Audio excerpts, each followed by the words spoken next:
আসসালামু আলাইকুম এসএসসি 2728 ব্যাচের প্রিয় শিক্ষার্থীবৃন্দ, আজকে আমি তোমাদের টাইপ স্পেশাল ক্লাসে ত্রিকোণমিতির 9.1 এর উদাহরণ 10 একটা গুরুত্বপূর্ণ ম্যাথ করাবো। এটাকে তোমাদের 5 স্টার দিয়ে দিলাম। এটা হচ্ছে 5 স্টার, এত বেশি ইম্পর্টেন্ট। ঠিক আছে, এটাকে একটু মডিফাই করে বিভিন্ন বোর্ডে পরীক্ষায় ঘুরে ফিরে আসে। তাহলে এটা কিভাবে আগাবো, কিভাবে চিন্তা করব, দেখো এটা তোমাদের শেখায়। এখানে কি কি ডাটা দেওয়া আছে? tan a plus sine equal to a এবং tan a minus sine a equal to হচ্ছে বি। প্রমাণ করতে হবে a square minus B square equal to হচ্ছে 4 রুট এ বি। আচ্ছা, তাহলে লেফট হ্যান্ড সাইড লিখে এখান থেকে করা শুরু করি। লেফট হ্যান্ড সাইড কত দেওয়া আছে? a square minus B square, তাই তো? লেফট হ্যান্ড সাইডে এটা দেওয়া। এখন এ আর বি এর যে ভ্যালু দেওয়া সেটা এখানে বসায় দেবো। এর ভ্যালু কত দেওয়া?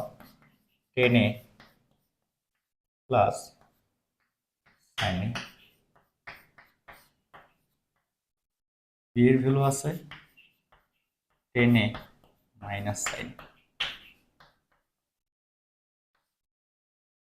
খেয়াল করো, তোমাকে প্রমাণে কি আছে? 4 রুট এ বি। এখন দেখো এটা কোন সূত্র হয়েছে? এটা যদি এ হয়, a plus b whole square minus a minus b whole square. এই সূত্রটা কি? ধরো এখানে যদি তোমাকে সূত্রটা যদি লিখে দিই, দেখো a plus b whole square minus a minus b whole square. এইটার বদলে তুমি লিখতে পারো 4ab। এটার বদলে কি লিখতে পারো? 4ab। এখানে যদি মাইনাস থাকে তাহলে হচ্ছে 4ab। আর এটা হচ্ছে একটা ফর্মুলা। আর 2 নম্বর ফর্মুলাতে যদি তুমি যাও তাহলে কি হবে? আরেকটা, যদি এখানে জাস্ট প্লাস হয়, এখানে কি হয়? জাস্ট প্লাস, তাহলে কি হয় বলো তো? তাহলে 2 × a square plus B square. বুঝতে পারছো? এখন এখানে কোনটা অ্যাপ্লাই হবে? দেখো প্রমাণে কি আছে? 4 রুট এ বি। আর দেখো সূত্রটা কার সাথে মিলে যাচ্ছে? টেনে যদি এ হয়, a plus b whole square minus a minus b whole square, তার মানে হচ্ছে কি 4ab। তার মানে কোন সূত্রটা হবে? এই সূত্রটা অ্যাপ্লাই হবে। বুঝতে পারছো? আচ্ছা, তাহলে লিখলাম 4, এ কত 10, বি কত সাইন। খেয়াল করো, প্রমাণের সাথে 4টা এসে পড়ছে, কিন্তু রুট তো আনতে পারতেছ না। রুট কি এখানে আসছে কোনোভাবে? না। সেজন্য আমরা ইচ্ছা করে রুট নিয়ে আসবো। যদি রুট নিয়ে আসি মান তো চেঞ্জ হয়ে যাবে, তাই আবার ভিতরে স্কোয়ার দিব, যেন স্কোয়ার রুটে কাটাকাটি হলে আবার আগের লাইন ফিরে আসে। তাহলে কি লিখতে পারো? 4 রুট ওভার দিলাম একটা, তার মানে কি 10-এর উপর স্কোয়ার দিব, সাইনের উপর স্কোয়ার দিব। তাহলে দেখো স্কোয়ার রুটে যখন কাটাকাটি হয়ে যাবে তখন কি আবার আগের লাইন আসবে। এখন কথা হচ্ছে, প্রমাণে তোমাকে মান নির্ণয় করতে বললে তুমি নিজের মতো করে করে ফেলতে পারো, আলটিমেটলি সবার উত্তর সেম আসবে। কিন্তু যখন মান নির্ণয় করতে বলবে, ওরা যেভাবে চিন্তা করছে এটা প্রমাণ করার জন্য তোমার ওইভাবে আগাইতে হবে। তোমার বুঝতে হবে কোনটাকে ধরে রাখতে হবে, কোনটাকে নিয়ে কাজ করতে হবে।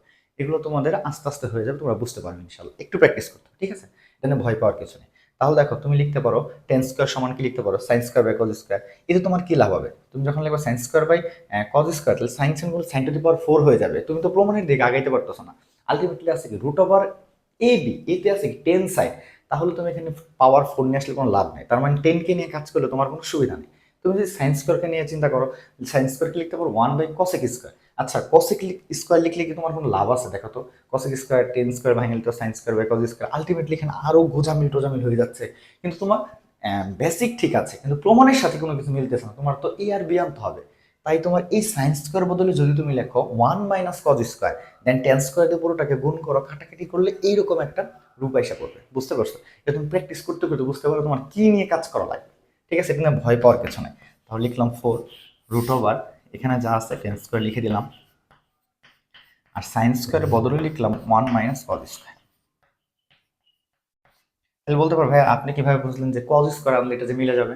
আসলে এখানে তো কজ স্কোয়ার থাকবে না, কারণ টেন স্কোয়ার দিয়ে যখন তুমি গুণ করবা, 10 মানে হচ্ছে সাইন বাই কজ, দেন কস কস আবার চলে যাবে।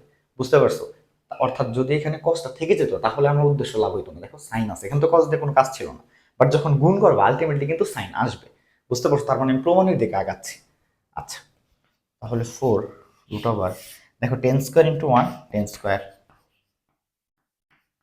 Minus 10 square cos square.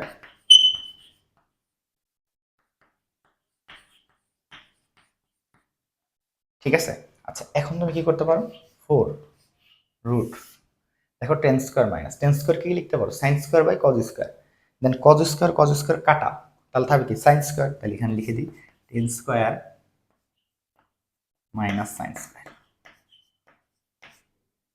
10 square a minus sine square. বুঝতে পারছো? তাহলে এখন খেয়াল করো, a square minus B square, তার মানে হচ্ছে a plus b into a minus b. তাহলে 10 প্লাস সাইনের মানে কত দেখো তো, এ, আর 10 মাইনাস সাইনের মান কত, বি। 10 এ প্লাস সাইনের মান হচ্ছে এ, 10 এ মাইনাস সাইন এর মান হচ্ছে বি। তাহলে এ স্কোয়ার মাইনাস বি স্কোয়ার মানে কি, এ plus b into a minus B, তার মানে 4 রুট ওভার এ বি। বুঝতে পারছো কিভাবে প্রমাণ হয়েছে? এটাই তো রাইট হ্যান্ড সাইড। অতএব left hand side equal to হচ্ছে রাইট হ্যান্ড সাইড।